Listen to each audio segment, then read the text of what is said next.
Ken Flippin says that he was in Southeast Portland's Brooklyn neighborhood riding his e-bike that was relatively new. He'd had it for less than a year.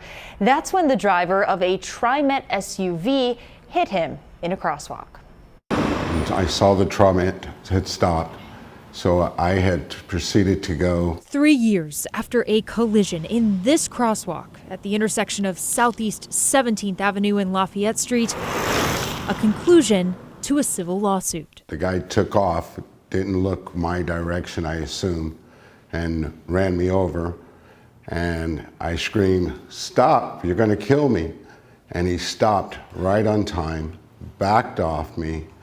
And when he backed off me, my leg had caught the bumper and it ripped my leg apart. Cyclist Ken Flippin says that injury led to a serious infection, flesh-eating bacteria. Multiple surgeries, hypobaric chamber, skin grafts, more surgery. And even 3 years on, he says he feels near constant pain. More than likely, this will need more work. Flippin sued TriMet for negligence, claiming the driver who ran him over failed to stop for him, pay attention to his surroundings, or maintain control over his vehicle. Court documents show that attorneys for TriMet argued Flippin was at fault for riding his e-bike on the sidewalk and in the opposite direction of traffic.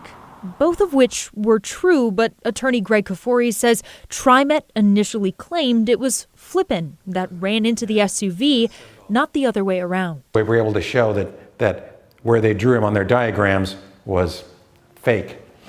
And if people believed the paperwork when it first came through, they'd think it was his fault, and it wasn't. Video from Flippin's GoPro gave jurors a better sense of what happened and showed that at the time of the accident, he was crossing in an intersection where drivers are required to yield. Ultimately, following a 5-day trial, they awarded him more than $1.5 million. I'm scared for other riders now. Flippin tells me he hasn't gotten back on the bike and doesn't plan to ride in the city. But the experience has changed his driving habits. You look twice, you know?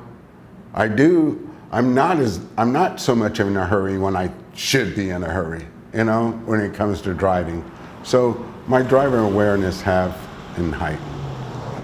We asked TriMet for a statement, and a spokesperson wrote back saying that they are withholding one right now and that they are still evaluating the case. David? Thank you, Alma. Appreciate that update.